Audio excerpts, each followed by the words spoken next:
Jóvenes, buenas tardes. Vamos avanzando con otro tema de literatura. En esta ocasión en literatura nos corresponde revisar las figuras literarias. Pero antes de entrar netamente a explicar las figuras literarias, por aquí recordemos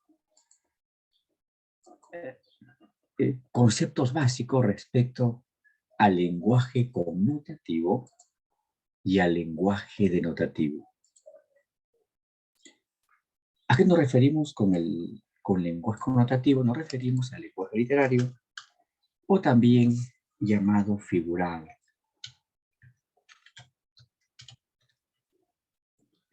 ¿Y por qué es llamado figurado? Porque este lenguaje se basa en el uso constante de las figuras literarias. Por eso, lenguaje figurado. Y por aquí tenemos el lenguaje denotativo o también llamado directo. Denotativo o directo. Primero, nos concentramos en el lenguaje connotativo. Y tenemos aquí el poema 5, vamos a leerlo. Apreciemos qué manifiesta. Sobre el tibio corazón del colchón de paja, ella puso su extremo de magnolia, yo mi tallo verde naranjo, y juntos hasta entrar la noche nos pusimos a dibujar un niño. Este poema usa el lenguaje connotativo porque recuerden que el lenguaje connotativo es obligatorio en la literatura. Ahora, ¿cómo sería este contenido, pero en lenguaje denotativo? Sería así, ¿eh? Nos acostamos sobre el colchón, ella dispuso sus genitales y un miembro viril y tuvimos coito. Así sería en lenguaje denotativo. Pero date cuenta cómo lo manifiesta acá, ¿no? Luego, nos piden aquí, este texto emplea un lenguaje connotativo o denotativo. De hecho, que seguramente estás pensando en que queremos agregar connotativo. ¿Por qué? Porque expresa figuradamente la realidad. Expresa de manera figurada la realidad. Por ejemplo, en lugar de decir coito, dice dibujar un niño. En lugar de decir miembro viril, dice tallo de naranjo.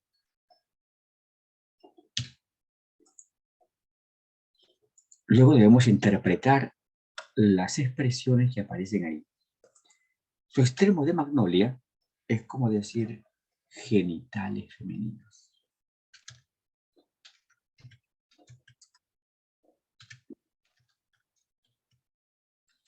Mi tallo verde naranjo significa miembro viril.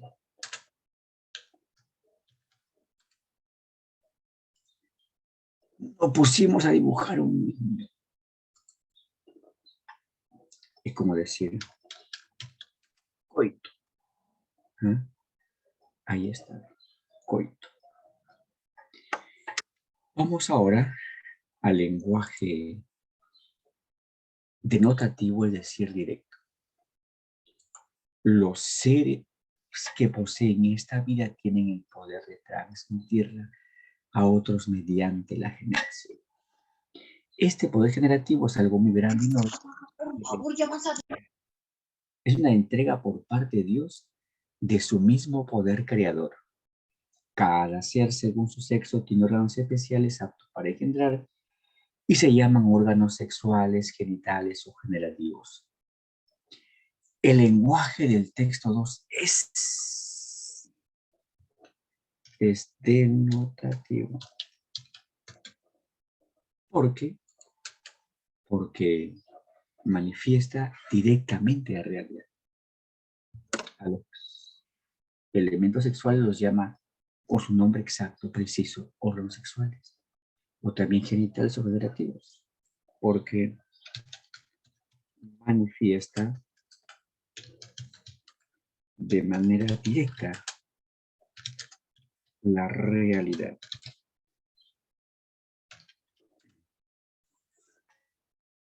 Luego nos piden comparar los textos leídos.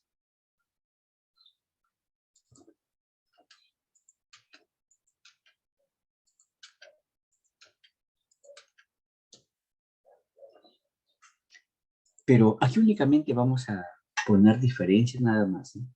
Porque comparar significa observar diferencias y semejanzas. El texto 1, ya lo indicamos, usa un lenguaje connotativo. El texto 2 usa un lenguaje directo, es decir, denotativo. Luego el texto 1 está formado por líneas cortas, musicales, armoniosas. Quiere decir que el texto 1 está en verso. El texto 2 ha sido escrito de corrido, de canto a canto, lo que se llama la prosa.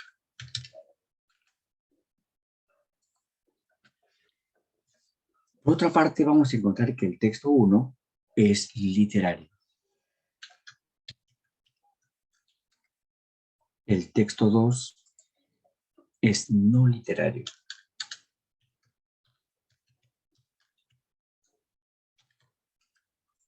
Luego por acá tenemos más ejemplos de lenguaje connotativo que debemos expresarlo en lenguaje denotativo.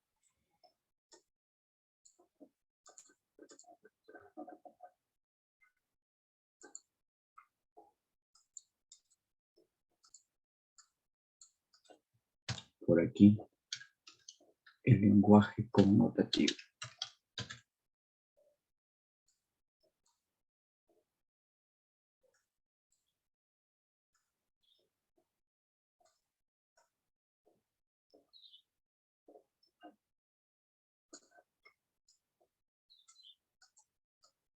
Y por acá debemos agregar el lenguaje denotativo.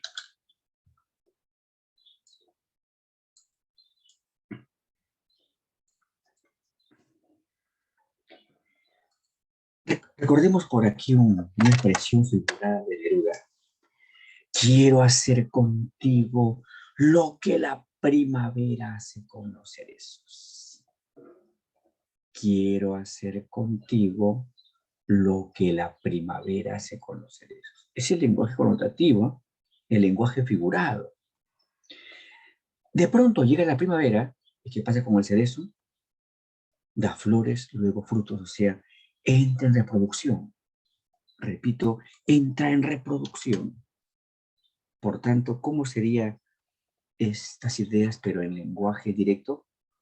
Es como decirle a ella, amor, quiero embarazarte.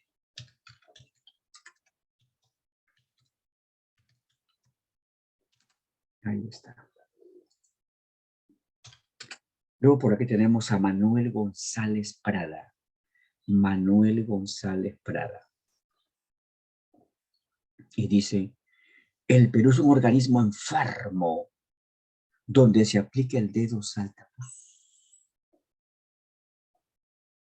El Perú es un organismo enfermo donde se aplica el dedo saltapus. ¿Qué quiere manifestar en lenguaje directo? Quiere manifestar que en el Perú hay mucha corrupción.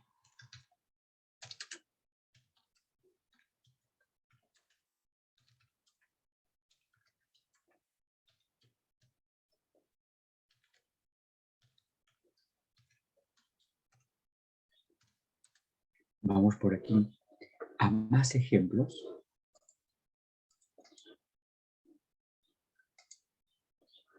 De lenguaje connotativo que debemos transformar en lenguaje denotativo.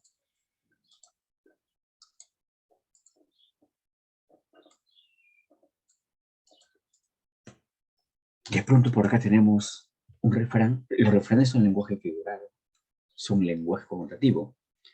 Acá dice el refrán: a camarón que se duerme, se lo lleva la corriente. A camarón que se duerme, se lo lleva la corriente.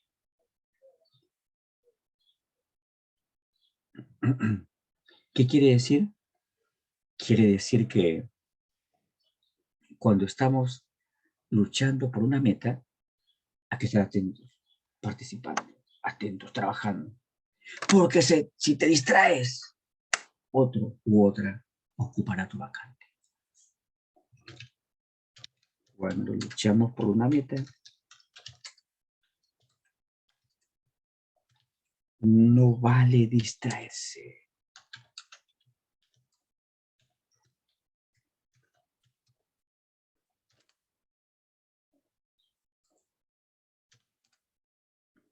Vamos a la adivinanza, ¿no? Chúpalo, chúpalo hasta que salga pelos. Tenemos ahí una adivinanza. El lenguaje notativo significa el mecanismo de comer un mango. Claro, ahí está. Un mecanismo. Pero no se olviden que la literatura es polisémica, ¿no? Y por tanto alguien dirá: profesor, eso no quiere decir otra idea. No, no, lo puedes interpretar de otra manera. La literatura es polisémica. Ya está. Ahora sí, comencemos a revisar las corrientes literarias. Las revisamos.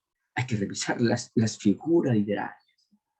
Ahora comencemos a revisar las figuras literarias. Ahí estamos en las figuras literarias. Y tenemos por aquí un fragmento. Se ha de hacer esto por la fuerza de la razón o por la razón de la fuerza. Aquí observamos las expresiones fuerza y razón, y después razón y luego fuerza. O sea, las palabras centrales, fuerza, y acá razón, en el siguiente verso han intercambiado ubicación. Y encuentro primero la palabra razón y después la palabra fuerza. Este mecanismo se denomina retruécano. ¿No? Observamos dos palabras importantes en el verso y en el siguiente verso intercambian ubicación. Este mecanismo, repito, tiene por nombre retruécano. Estamos en el retruécano.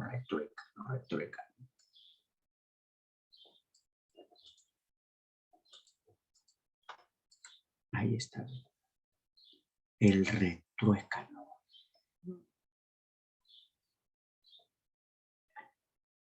Vamos al segundo fragmento. Mentira. No tengo ni dudas, ni celos, ni inquietud, ni angustias, ni penas, ni llantos. ¿Y por qué rescatamos la palabra ni dudas, ni celos, ni inquietud, ni angustias, ni penas, ni llantos? Ahí están las palabras ni.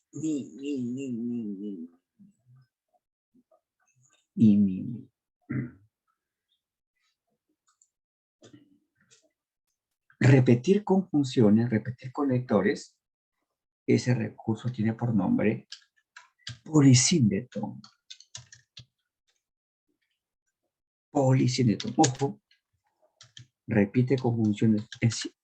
Exactamente cualquier conjunción. Pueden ser, por ejemplo, las adversativas, pero. O las causales, porque. Pero, por lo común, lo que más repite es yun, lo que más repite. O sea, la conjunción y, la conjunción o, la conjunción ni. Sobre todo, esas conjunciones, sobre todo. Polisíndeton.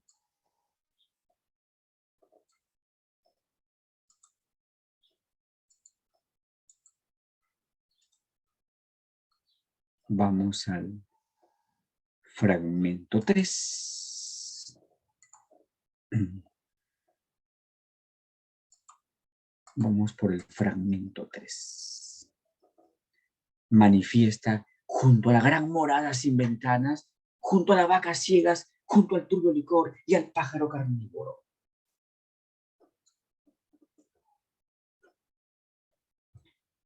Ahí observamos que se repite sobre todo, ¿qué?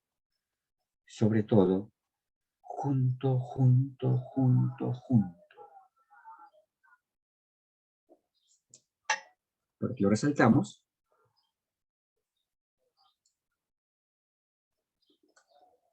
Ahí está, ve, junto. Junto. Junto. Repetir en el comienzo, tiene su nombre, ¿cierto? Lleva por nombre anáfora.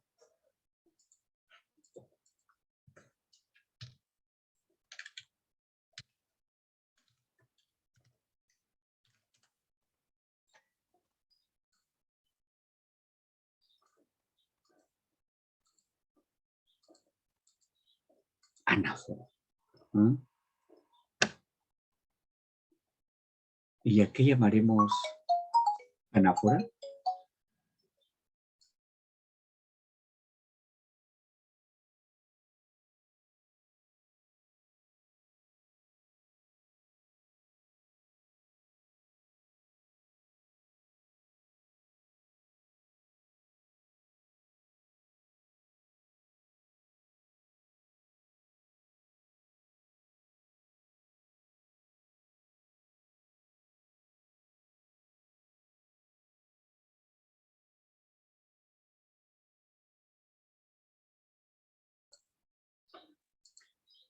Tenemos ahí entonces cuando repetimos en el comienzo, por ejemplo acá junto, junto, junto, junto, se denomina anáfora. Anáfora. Vamos al fragmento 4. Junto a los ríos de Babilonia estamos sentados y oramos, acordándonos de Sión, mirando los rascacielos de Babilonia. ¿Qué observamos? Observamos que se repite hacia el final, se repite Babilonia. Babilonia. Dicho de otra manera, es un opuesto a anáfora. La anáfora repite en el comienzo, junto, junto, junto. Si repetimos hacia el final, Babilonia, Babilonia, ese mecanismo se denomina epífora. Epífora. Ahí está. Es la epífora. La epífora. O también la podemos llamar también conversión. Sí, sí.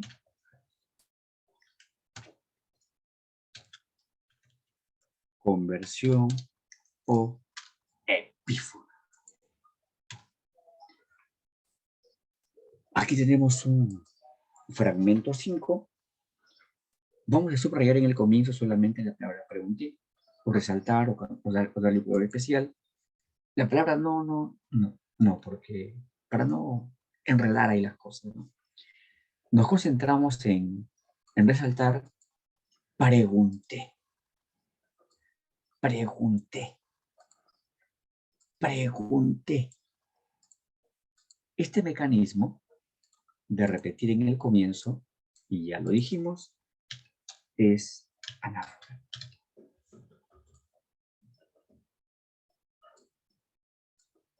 Anáfora. Luego, hacia el final, vamos a subrayar o vamos a cambiar de color. Vamos a ponerlo de rosado. Nadie, nadie, nadie, nadie, nadie, nadie. Ahí está organizándose el recurso llamado epífora.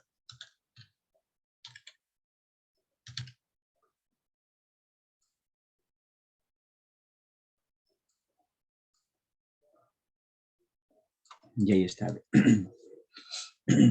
Anáfora y epífora. Nadie, nadie, nadie.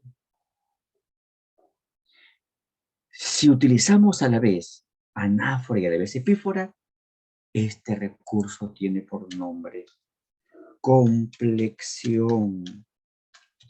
Complexión. Podemos decir que es la sumatoria anáfora más epífora. Este recurso se denomina complexión.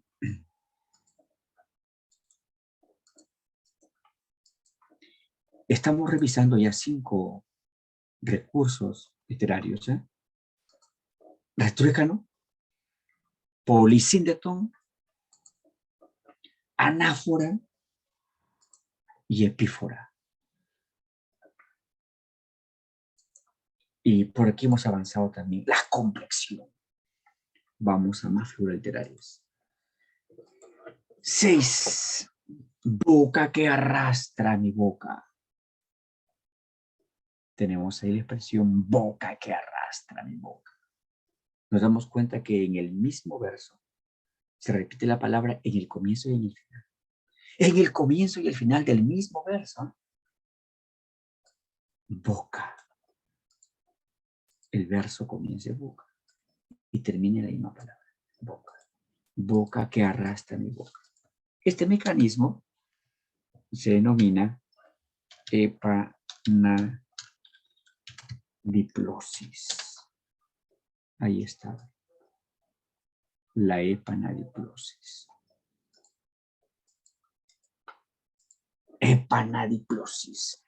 Boca que arrastra a mi boca. Epanadiplosis. Vamos al fragmento 7. Pesa acróbata que al ímpetu del ataque más violento se escabulle, arquea, flota. No lo ve nadie un momento, pero como un submarino sale allá con la pelota. Y entonces cuando la tribuna, es entonces cuando suena la tribuna como el mar. Todos grítanle, gratín, gratín, gratín. Si repetimos de manera seguida 2 o más palabras, ese mecanismo de repetir de manera seguida 2 o más palabras se denomina reduplicación.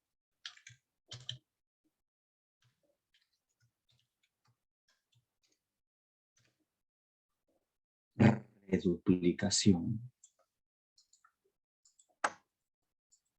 Tenemos ya un recurso 7 ya explicado.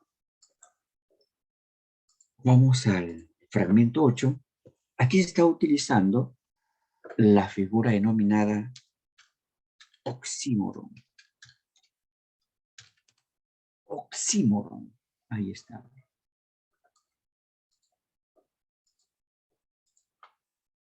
Tenemos aquí el recurso llamado oxímoron. Oxímoron.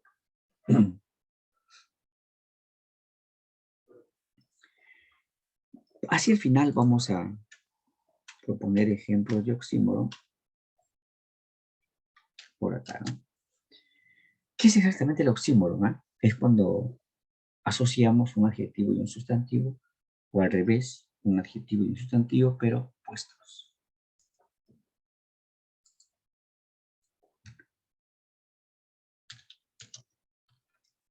¿Opuestos qué palabras? Un sustantivo, un adjetivo, o al revés. Un adjetivo y un sustantivo opuestos. Nada más esas palabras se usan, ¿no? Sustantivo, adjetivo o adjetivo y sustantivo. Nada más. No hay otra posibilidad. ¿Por qué agregamos?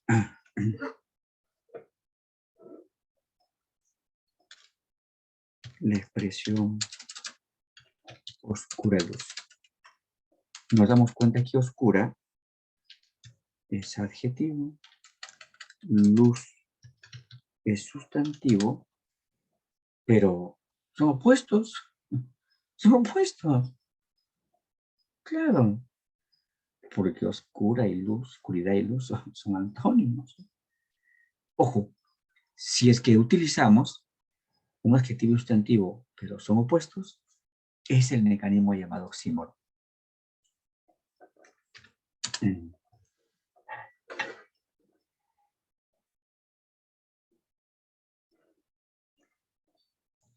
Y agregamos la expresión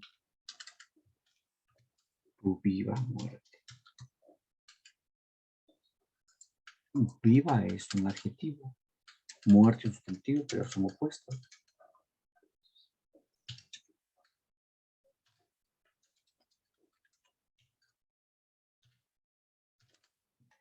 Utilizar un adjetivo y un sustantivo, o un sustantivo y un adjetivo opuestos. Ahí estamos utilizando el oxímoron. Por ejemplo, fuego es un sustantivo. Frío es un adjetivo. Pero notamos que estas palabras son opuestas. Ahí están. ¿Ah?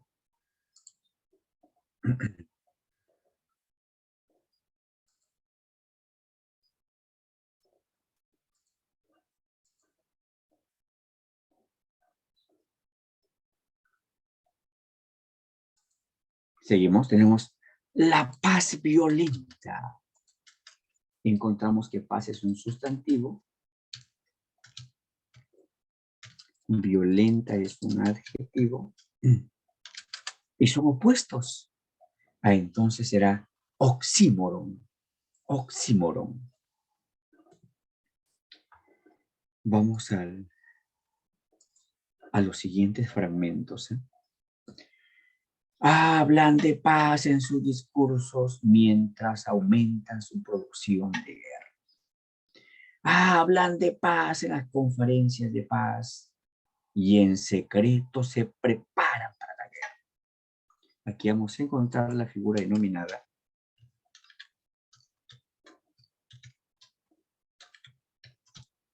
antítesis, que también significa utilizar palabras opuestas. También hay opuestos, pero la diferencia con el oxímoron es que en la antítesis se van a oponer palabras del mismo tipo. En cambio, en el oxímoron eran sustantivo adjetivo o adjetivo sustantivo, nada más. Aquí vamos a encontrar que deben ser el mismo tipo de palabra. Por ejemplo, un verbo opuesto a otro verbo.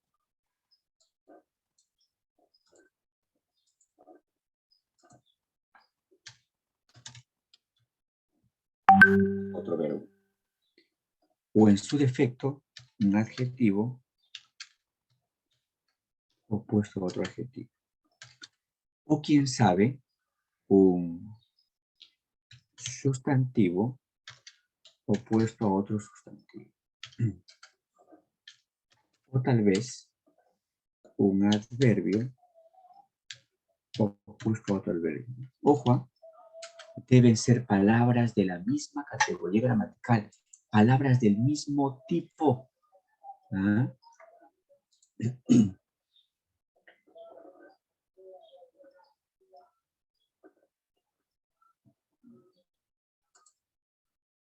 Hablan de paz en sus discursos mientras aumentan su producción de guerra. Hablan de paz en las conferencias de paz y en secreto se preparan para la guerra.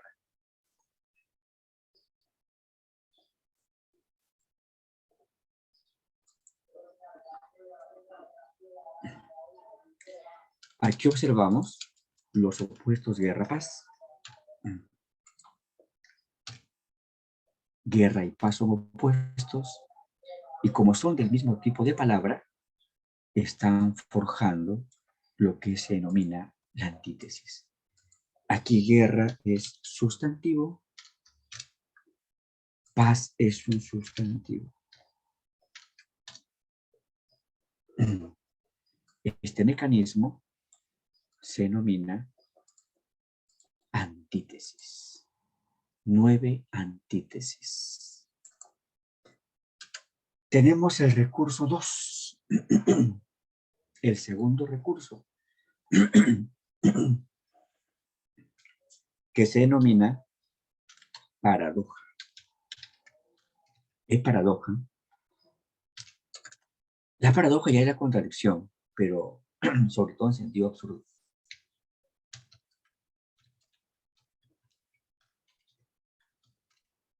Sobre todo en sentido absurdo.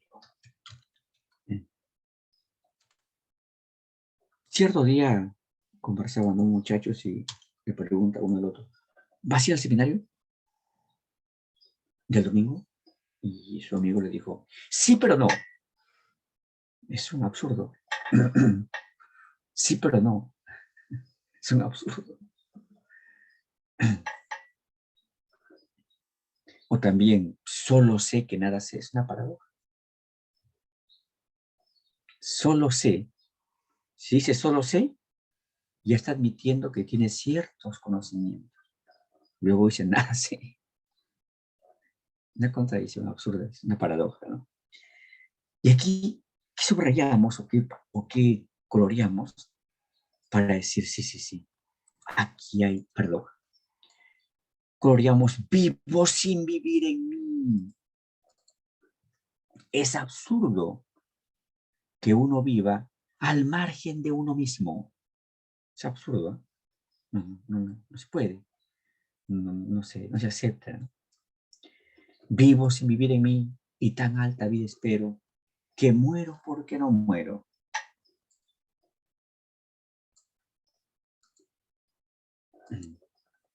Ahí está, muero porque no muero.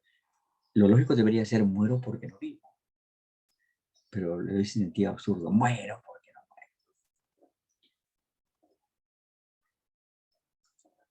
Tenemos la figura 11. Bueno, aquí vamos a trasladar uno de estos fragmentos a otra diapositiva porque requerimos para explicar mayor espacio.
A ver, damos lectura a este fragmento.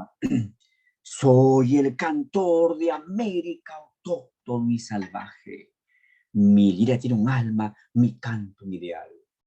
Mi verso no se mece colgado de un ramaje, con vaivén pausado de hamaca tropical. Nos fijamos en el segundo verso. Mi lira tiene un alma, mi canto un ideal. Notamos que después de la palabra canto se ha eliminado el verbo tiene. Se sobreentiende. Se sobreentiende.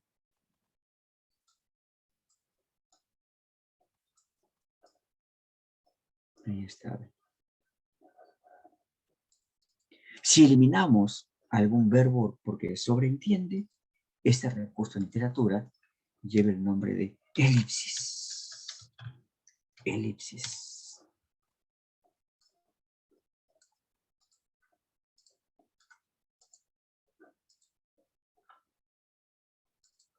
No olviden que en un fragmento siempre hay varias figuras literarias, ¿eh?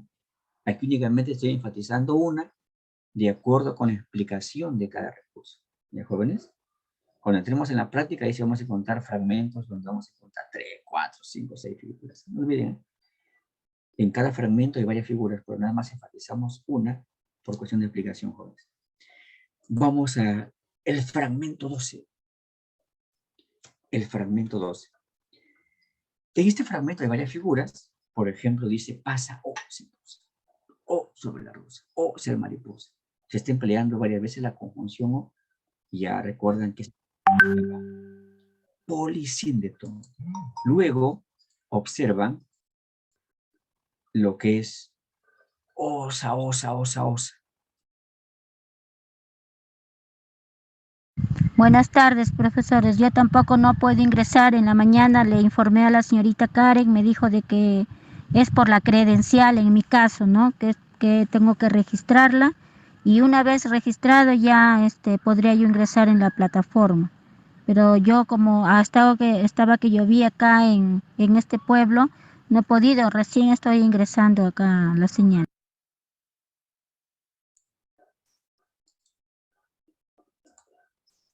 El verso sutil que pasa o se posa sobre la mujer, sobre la rosa. Beso puede ser o ser mariposa. Enfatizamos nada más en una figura en este fragmento. En el primer verso se repite bastante la S. El verso sutil que pasa o se posa.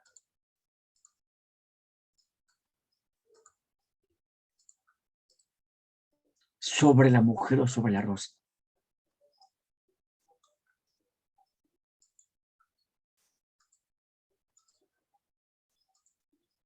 Tenemos aquí, se repite con frecuencia, la R. Repetir consonantes dentro de los versos. Ese mecanismo se denomina aliteración. Cualquier consonante podemos repetir, ¿eh? Repetir bastante la T, bastante la M, la L, o hasta grupos de letras también. Ese mecanismo se denomina aliteración. Ahí está, de aliteración.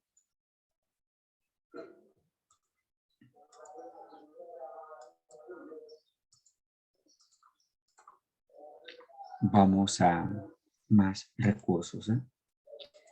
13. Palpitante y jubiloso, como el grito que se lanza de repente a un aviador. Todo así claro y nervioso yo te canto, oh jugador maravilloso, que has puesto el pecho mío como un trémulo tambor. Ágil, fino, alado, eléctrico, repentino, fulminante, yo te vi la tarde olímpica jugar. Nos centramos en la parte que dice ágil, fino, alado, eléctrico, repentino, fulminante. Ahí nos concentramos.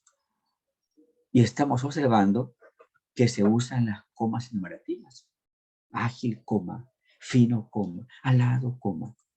Estas son las comas enumerativas.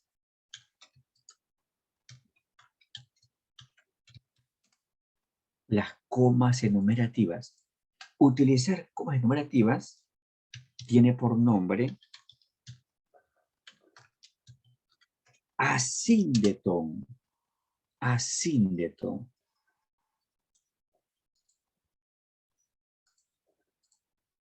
Ahí está. Asíndeton. El recurso llamado asíndeton. Vamos al fragmento 14, donde hay vaya figuras. Ahí percibo como 5 figuras literarias, nada más en dos versos cortitos. Vamos a repetir el fragmento para aquí observar aquellas figuras que ya hemos trabajado. Por ejemplo, lo que voy a subrayar ya hemos trabajado. Es repetir en el comienzo y el final del mismo verso Eso se denomina epanadiplosis del morbilizable. Si nos fijamos en lo que vamos a poner de azul, verde, verde, ese mecanismo es la anáfora, ¿no? Si digo verde viento, verde asocia a la vista, viento al tacto, eso es sinestesia. Si por aquí ponemos en negrita verde ramas, es epíteto. Pero nos fijamos en el siguiente recurso, verde que te quiero, verde, verde. Verde en el final. Si una palabra está en el final, luego se repite en el comienzo del siguiente verso, este mecanismo se denomina concatenación. La palabra final de un verso se va a utilizar, se va a repetir en el comienzo del siguiente verso. Este mecanismo de nombre de concatenación. Ahí está. Concatenación, concatenación.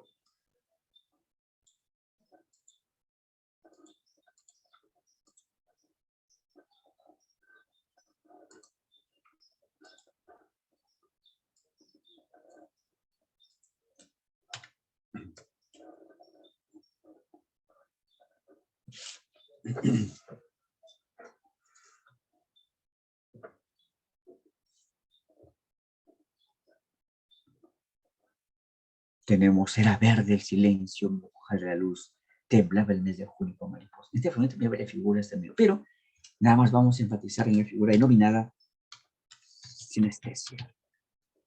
¿Qué significa mezclar sentidos?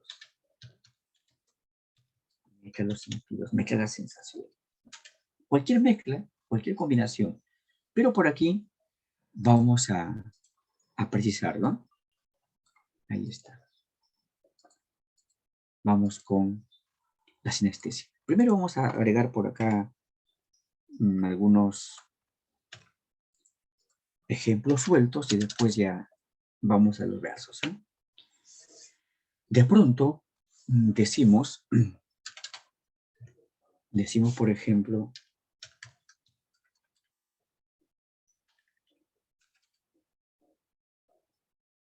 agria oscuridad. ¿Qué? Lo agrio se percibe con el gusto. Oscuridad con la vista. Por tanto, esto va a ser sinestesia. Está mezclando lo gustativo con lo visual. ¿No? Seguimos, por aquí agregamos la expresión perfume áspero. Perfume áspero. Perfume se asocia al olfato. Y áspero se asocia al tacto. Estamos mezclando lo olfativo con lo táctil. Ese mecanismo se denomina sinestesia, sinestesia. Registremos sinestesias que aparecen en este fragmento. Por ejemplo, verde, era verde el silencio. Observamos que verde se asocia a lo visual y silencio al auditivo.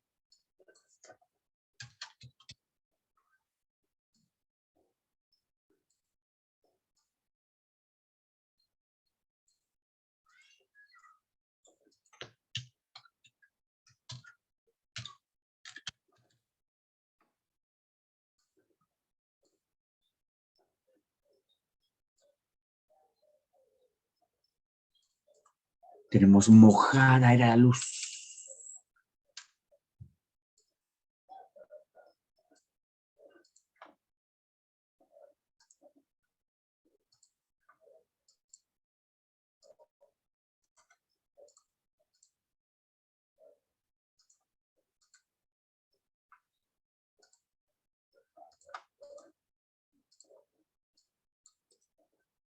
Mojada, que es el tacto.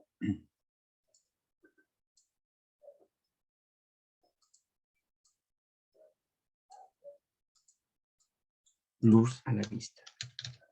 Se está mezclando lo táctil con lo visual. ¿Ah? Ese mecanismo se denomina sinestesia. Sinestesia. Vamos al fragmento 16. Aquí se está utilizando el hiperbatón. Hiperbatón significa no respetar la secuencia sujeto-predicado. ¿Eh? No respetar esa secuencia, por tanto desordenar. Si desordenamos la secuencia sujeto-predicado, generamos hiperbatón. Primero, vamos a dar una oración donde todo esté en orden. Ahí no hay hiperbatón. Luego lo vamos a desordenar para generar hiperbatón. Ahí está. Por aquí agregamos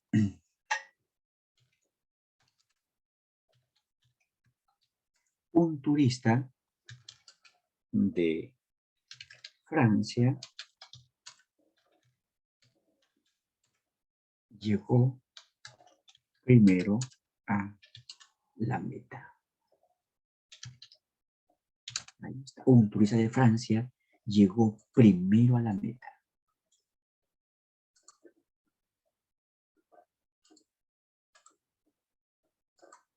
Aquí está en orden todo. Un turista de Francia. Y luego predicado, llegó primero a la meta. Si desordenamos, generamos hiperbatón. Por ejemplo, primero de Francia a la meta,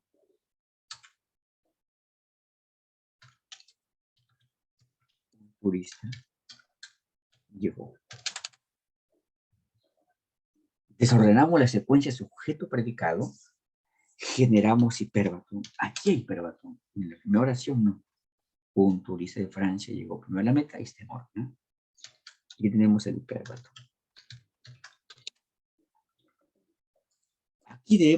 Aquí observamos, volverán del amor en tus oídos las palabras ardientes a sonar. Ese fragmento tiene hiperbatón. Por tanto, ordenalo. Ordenemos. ¿Ah?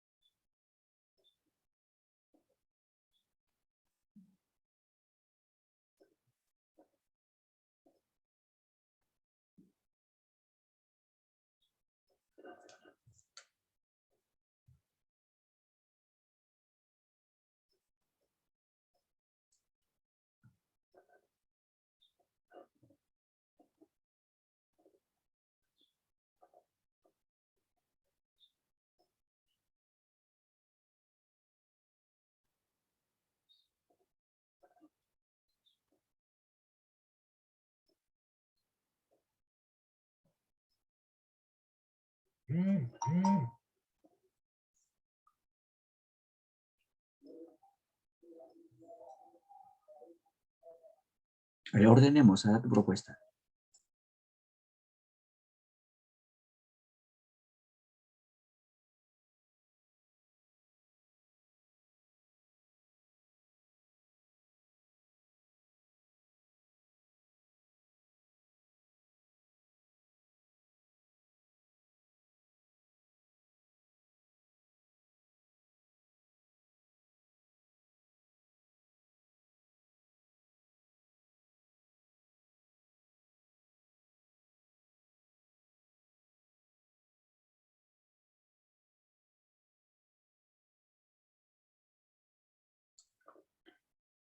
A ver, hay propuestas. Primero, el sujeto, ¿no? El sujeto va a ser las palabras ardientes del amor. Predicado, volverán a sonar en tus oídos. Ahí está. No olviden, cuando desordenamos, cuando alteramos la secuencia, el orden, sujeto predicado, generamos hipérbato. 17. Aquí tenemos el recurso llamado epíteto. Epíteto significa utilizar adjetivos inherentes, o sea, sobreentendidos. Por ejemplo, o lo que ya se evaluó en el examen de admisión último. Pusieron un ejemplo donde decía sangre roja. Lo rojo es una cualidad inherente a la sangre, es una cualidad básica, ¿no? Aquí las cualidades que pertenecen siempre a un elemento o persona se denominan inherentes. Adjetivos inherentes.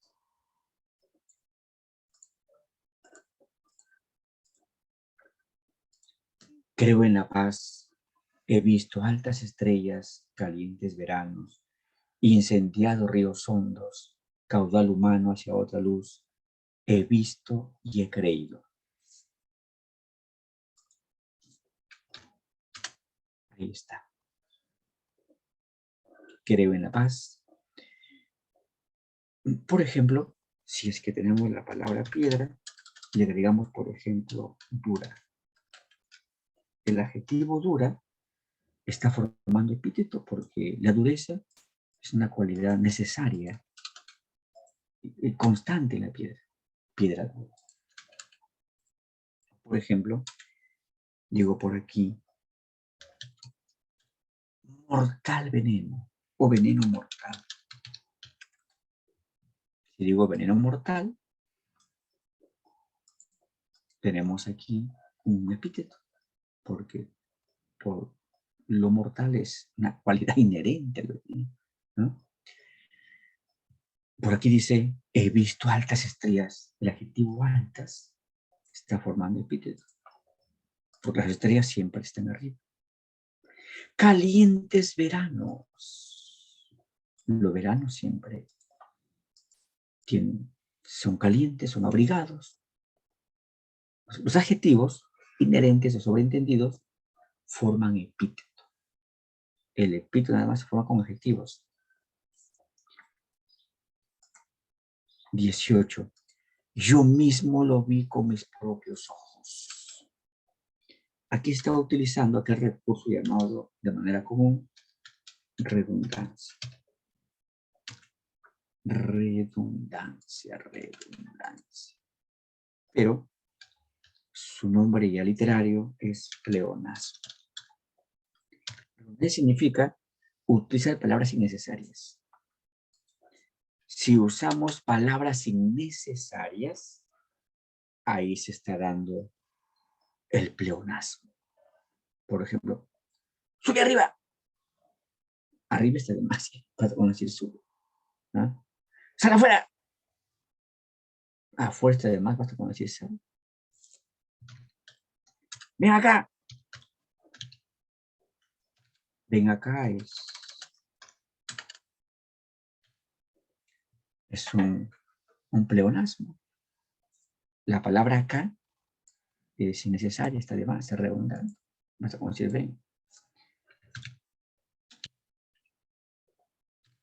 ¡Cállate la boca! Depresión. La boca ya está de más. Basta con decir cállate. Arriba dice, yo mismo lo vi con mis propios ojos. Basta con decir yo mismo lo vi o simplemente yo lo vi. O nada más lo vi. Pero lo que ya está extremadamente de más es con mis propios ojos. Basta con decir yo mismo lo vi. Utilizar palabras innecesarias. Ahí estamos ya en el pleonasmo. La figura 19 se denomina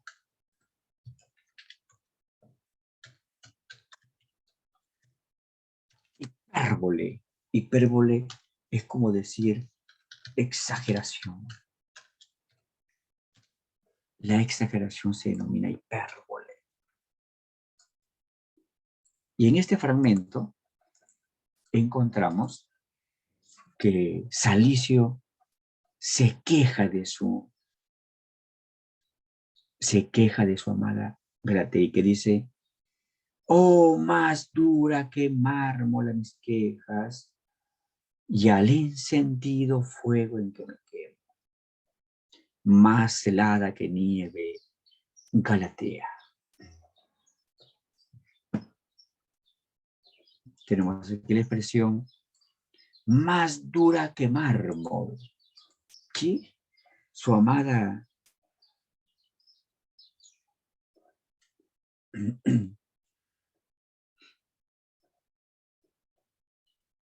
es más dura que mármol, ni que estuviera pues ya petrificada. Dice que su amada es más helada que nieve, ni que lo hubieran puesto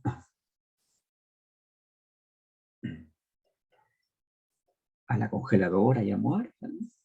Exagera, más helada que nieve.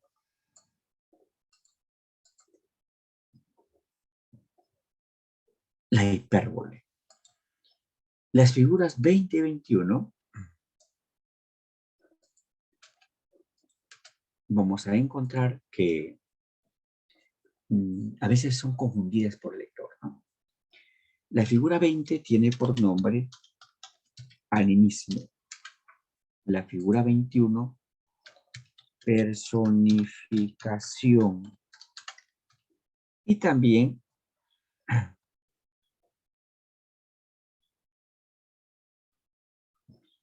se le puede llamar prosopopeya. O también se le puede llamar humanización. Precisemos una por una. Tenemos primero el recurso llamado animismo. El animismo, sobre todo, tiene dos mecanismos. Un mecanismo es cuando a un elemento inerte, a un elemento abiótico, le damos vida. Da vida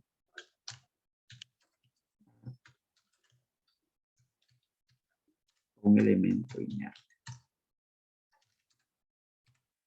Por ejemplo, digo,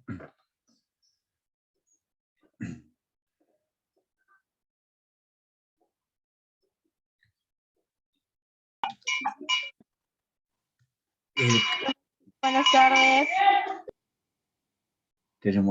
decimos, el camino siente calor. Si digo el camino siente calor, estamos dándole pues vida, capacidad de tener sensibilidad al camino. Es una forma de animismo. También cuando a un elemento inerte y estático le damos movimiento. Da movimiento a un elemento estático. Un elemento inmóvil. Por ejemplo, los cerros vienen. Los cerros son elementos estáticos y también abióticos. Decir que vienen, se le está dando movimiento. Luego tenemos la personificación, o también llamada humanización o prosopopeya. ¿Esta figura en qué consiste? En que a una planta, a un animal o cosa le damos capacidades y cualidades humanas.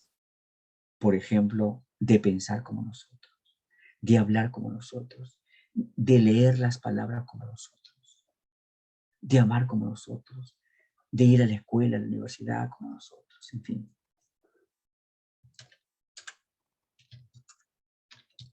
A las plantas, animales y cosas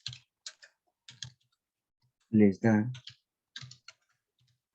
capacidades y cualidades humanas.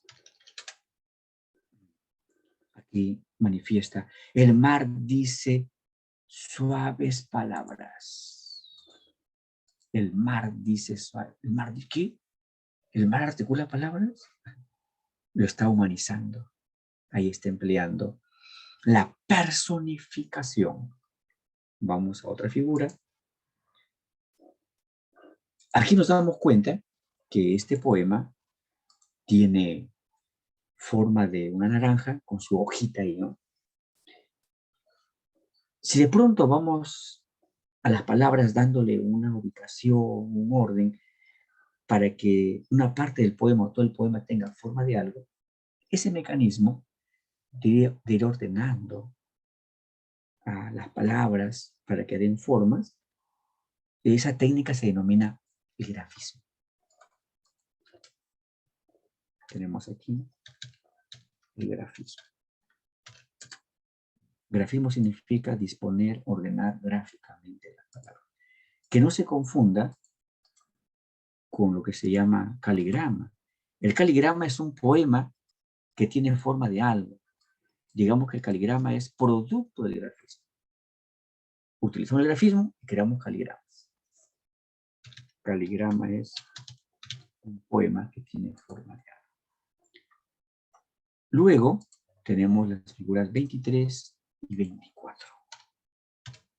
23 y 24. La figura 23 tiene por nombre la metáfora impura. Y la 24 lleva por nombre la metáfora pura. Por aquí vamos a enviar cierta parte de la información para que se vea mejor.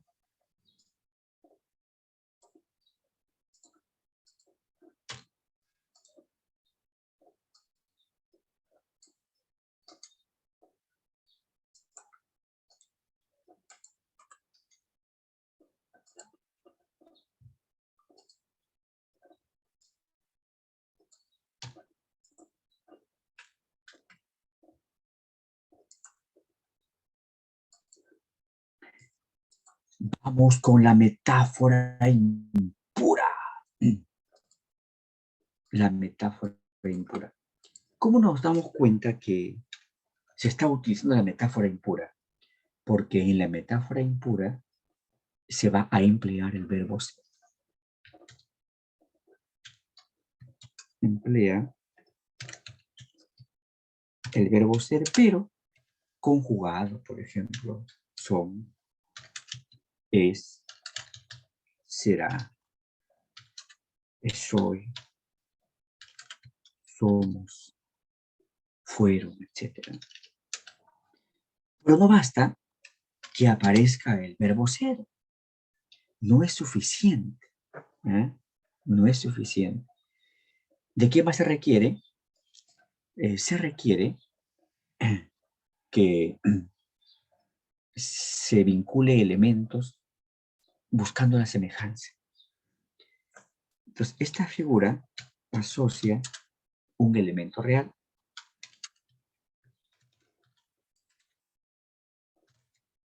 y su semejante.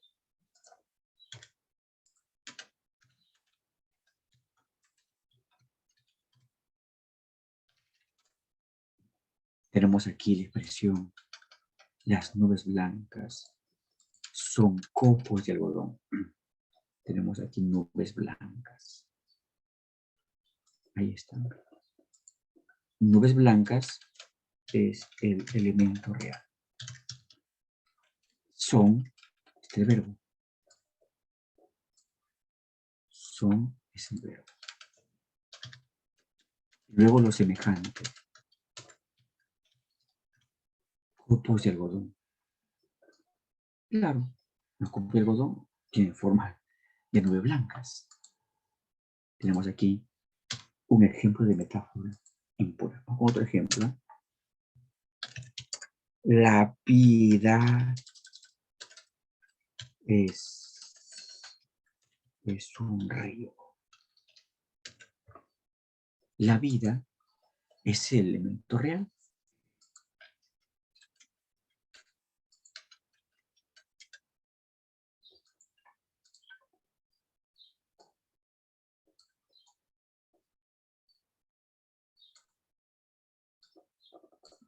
La vida es el elemento real.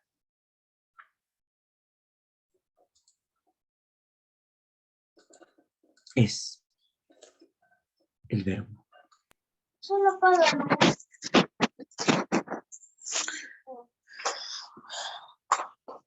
Pues sí. Un río. Enchufa. ¿Los enchufo? Enchufa.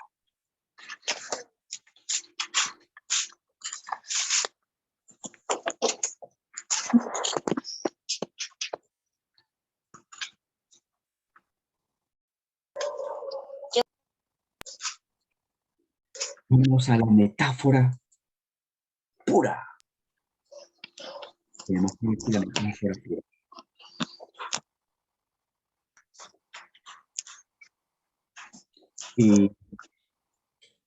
¿Cómo nos damos cuenta que es metáfora pura?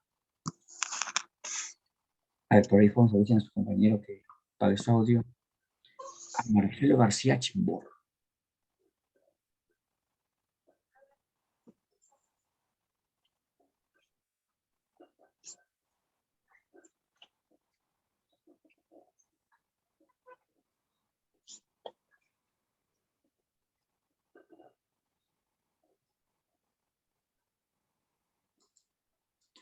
Continuamos. La metáfora pura, ¿en qué se va a fundamentar? En la metáfora pura nombramos de otra manera a un elemento, pero basados en la semejanza.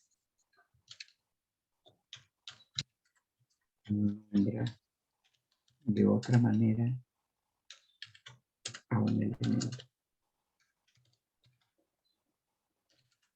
pero basado en la semejanza. Si, por ejemplo, le digo a ella, me encantan las perlas de tu boca, estoy llamando de otra manera a los dientes. Estoy llamando perlas de tu boca. Pero hay semejanza, ¿no?, entre las perlas y los dientes, ¿no? Además, en la metáfora pura, el nombre del elemento real no aparece. El elemento real debe ser inferido por él.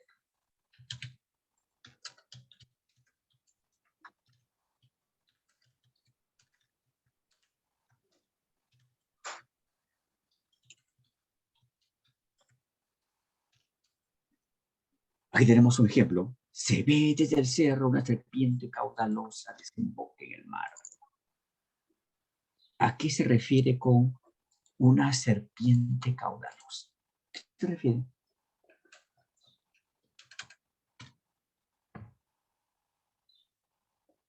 ¿A qué está llamando de otra manera? Pero obviamente se basa en la semejanza.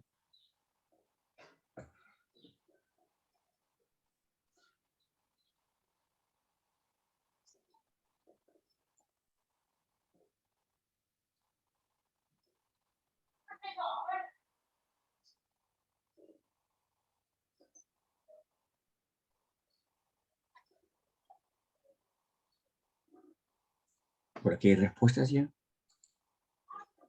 Claro, es como decir, un río desemboca en el mar. Hemos inferido al objeto real, un río.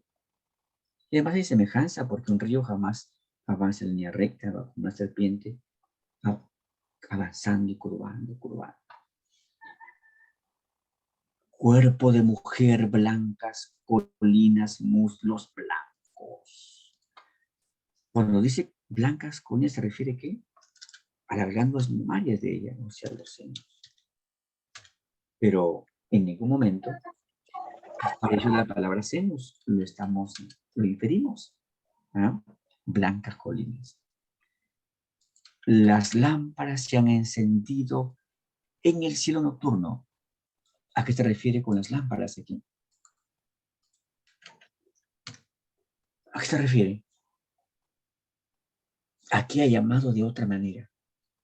Obviamente que buscando la semejanza, las estrellas, es como decir, las estrellas se han encendido en el cielo nocturno.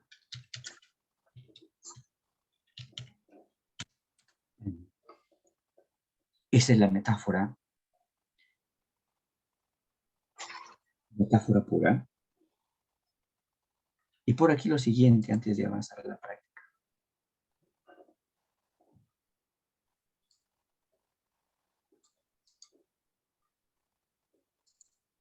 Un recurso muy usado, sobre todo en la poesía, es el encabalgamiento.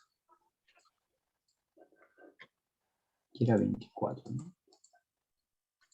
25.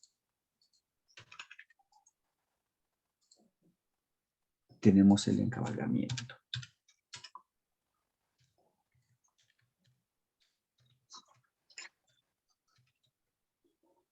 Encabalgamiento, ¿qué significa?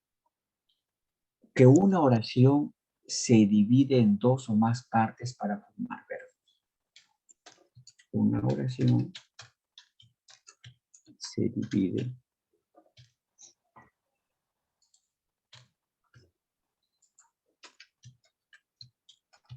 en varias partes para formar versos. Tenemos aquí el encabalgamiento. Es frecuente en la poesía en verso. Por ejemplo, dice acá, noche, bondad, o lucha, noche, noche. Aquí hay un encabalgamiento. ¿Por qué? Porque una oración forma un verso. Pero fíjate en esta parte. Recuerden que la oración es desde la mayúscula hasta el punto. Bajo clamor o senos, bajo azúcar, entre dolor y sobre la saliva. Ahí entre la mentira exagerada, noche, noche, lo repito. Aquí encontramos que la oración abarca desde bajo hasta desierto. Es una oración que se dividió en 4 partes, en 4 versos. ¿Ah? Si una oración se divide en varias partes para formar versos, 2 o más versos, ese mecanismo se ve en encabalgamiento y es frecuente en la poesía. Vamos ahora a la práctica. El fragmento del poema La Cruz del Sur.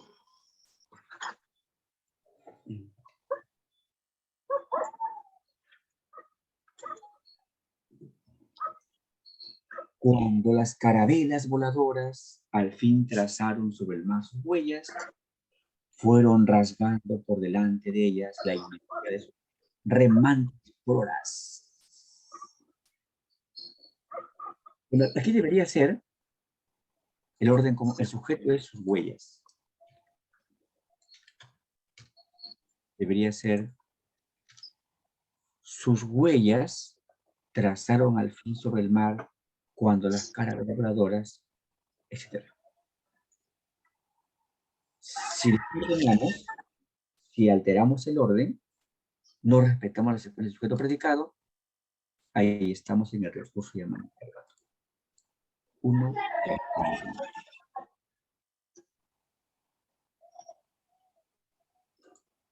Tenemos por aquí las preguntas 2 y 3.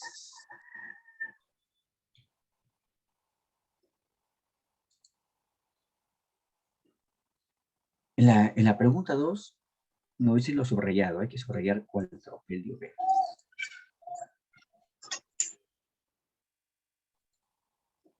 A ver, por allá avisen a Marcelo García Chimbo. Que apague su audio. Por ahí timbre, no sé, bloquee, no sé, pero ese silencio para ver la respuesta. Y aquí su amigo por ahí, timbre. Envíen un mensaje amenazante.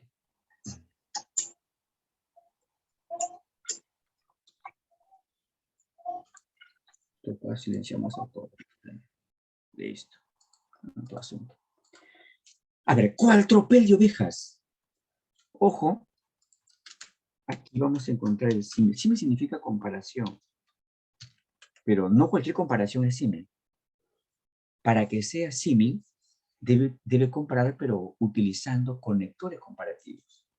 Por ejemplo, con, cuál, si la palabra cuál equivale a cómo, es un nexo comparativo. Como, cuál, igual que, parecido a, etcétera. Como, cual, igual que, parecido a.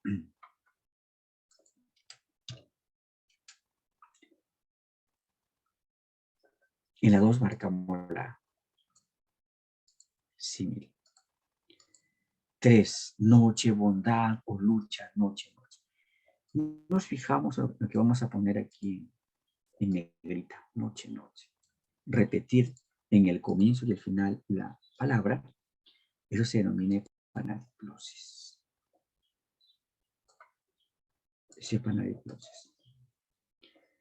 Luego encontramos que se repite en el comienzo noche y más abajo noche. Ese mecanismo es anáfora. Ahí está la anáfora.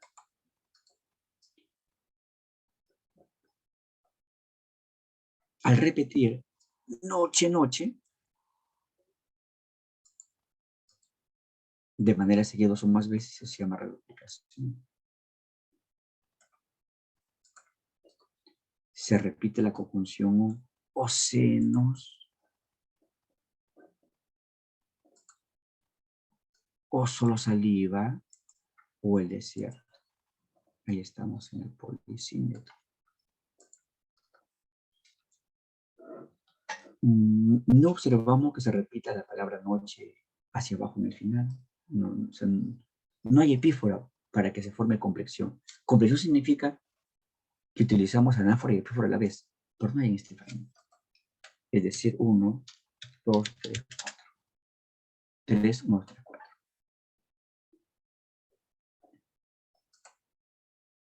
4. Qué bien te pega la sombra sobre el cabello.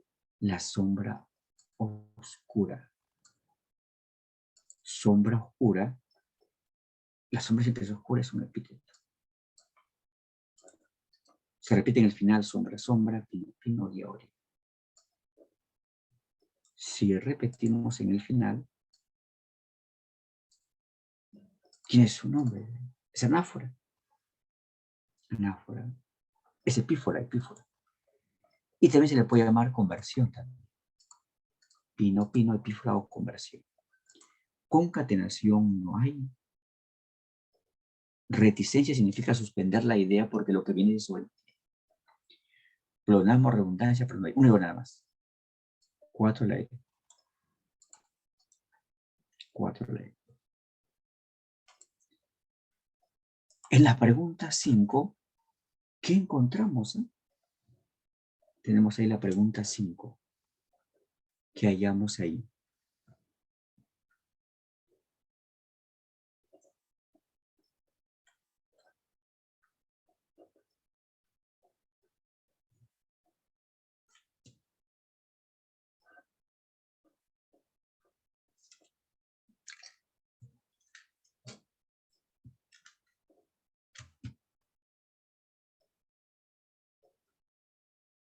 A ver, por aquí subrayamos. Detente. Detente.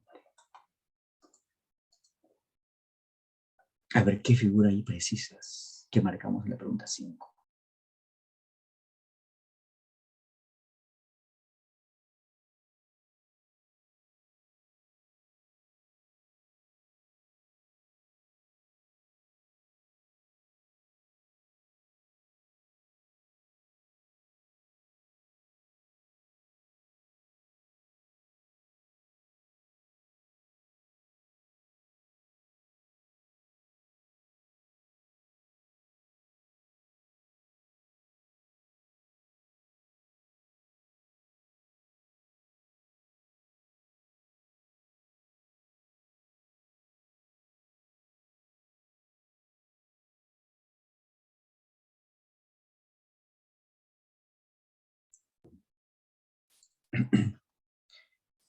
Concatenación, ¿cierto?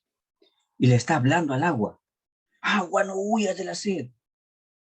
Como el agua entendía las palabras. Está humanizando, ¿eh?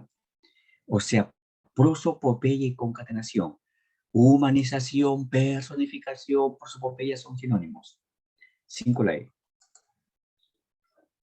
6. Los versos de Rafael Alberto. Entré en el patio que un día fueron una fuente con agua. Aunque no estaba la fuente siempre sonaba. Y el agua que no corría volvió para darme agua. Se repite en el final, agua, agua. Eso es epífora. No hay unas claves.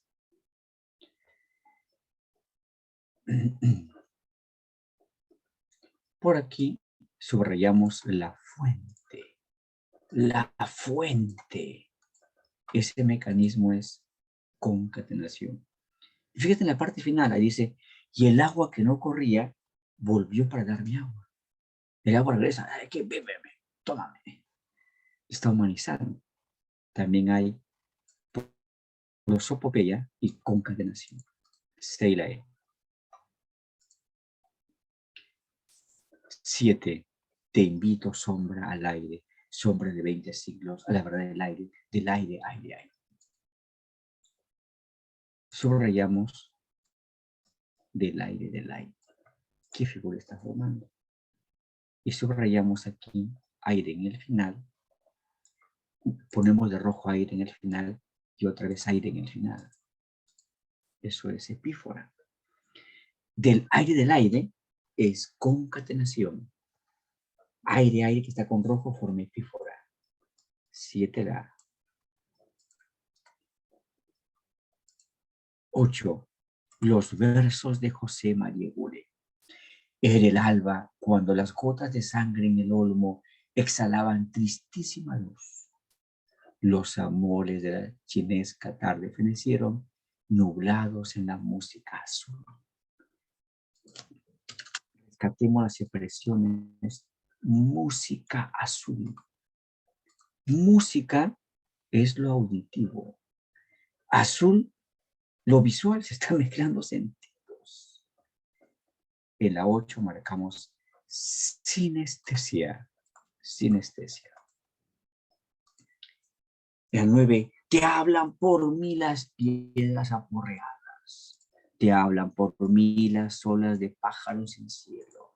Te hablan por... Bueno, te habla, luego te habla. Esa anáfora, fíjate lo que vamos a poner de verde. Viento. Luego viento. Está usando anáfora y a la vez epífora. Las dos a la vez. Complexión. A la vez anáfora, a la vez epífora, complexión. 9, la C. En la 10 que marcamos, la estrofa de Darío. Cristo va por las calles flaco y enclenque. Barrabás tiene esclavos y charreteras. Y en las tierras de Chipcha, Cusco y Palenque han visto engalonadas a las canteras. Duelos, espantos, guerras, fiebre constante. En nuestra senda ha puesto la suerte triste. Cristóforo Colombo, pobre almirante.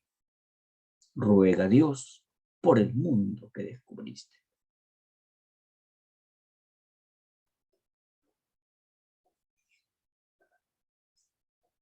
Observa que en la línea que dice duelos, espantos, guerra, fiebre constante, ahí se está utilizando la conmemorativa, las cuales forman asíndeto, correcto. 10, la E.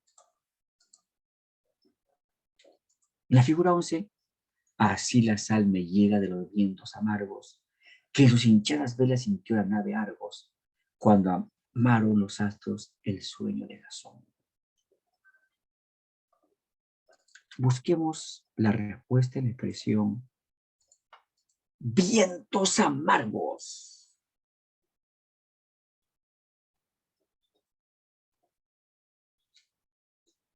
Tenemos ahí vientos amargos.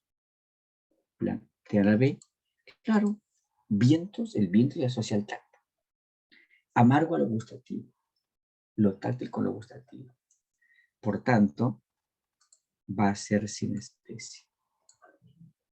11 la B, sinestesia. 12. En los versos de Rubén Darío. Mar armonioso, mar maravilloso, tu salada fragancia, tus colores y músicas sonoras me dan la sensación divina de mi infancia, en que suaves las horas venían en un paso de danza reposada, a dejarme un ensueño o regalo de hada. Sobre todo, fíjate en músicas sonoras.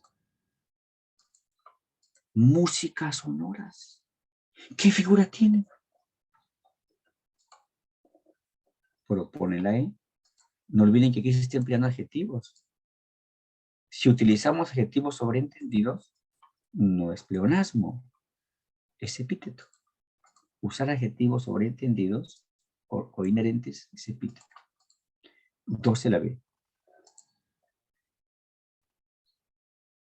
13. El aire es inmortal, metáfora.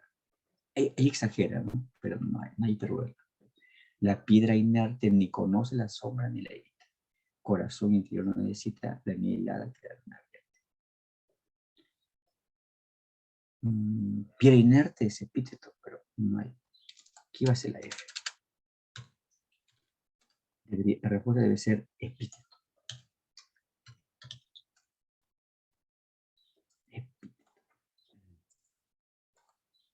13, la F, epíteto. 14.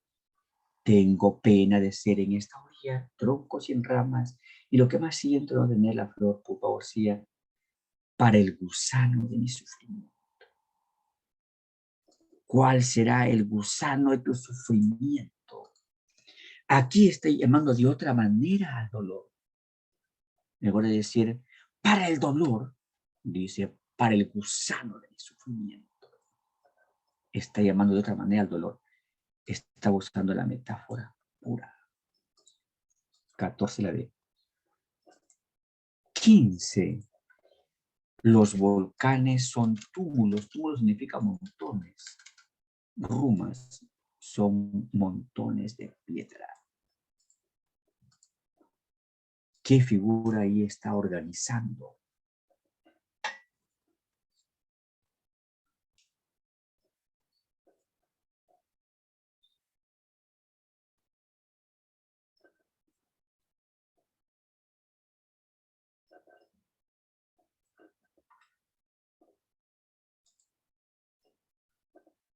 Claro, metáfora impura.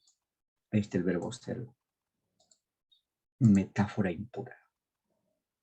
Los volcanes son túmulos de piedra. 15 la C.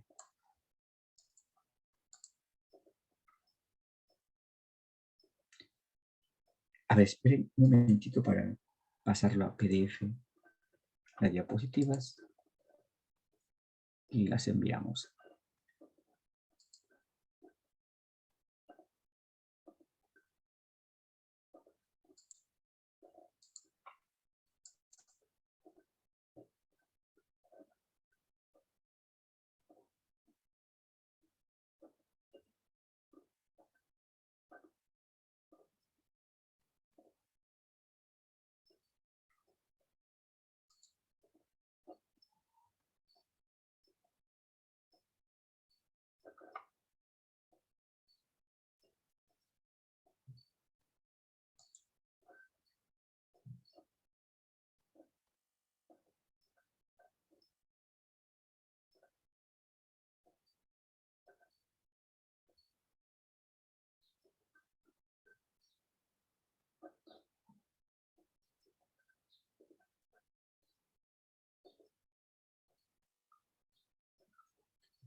A ver, ahí está, jóvenes, la diapositiva 5. Vamos a enviarla de la semana pasada también, porque algunos dicen que no lo pudieron bajar.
Bien, jóvenes, con eso mucho será hasta la siguiente sesión. Hasta pronto, jóvenes, con eso mucho.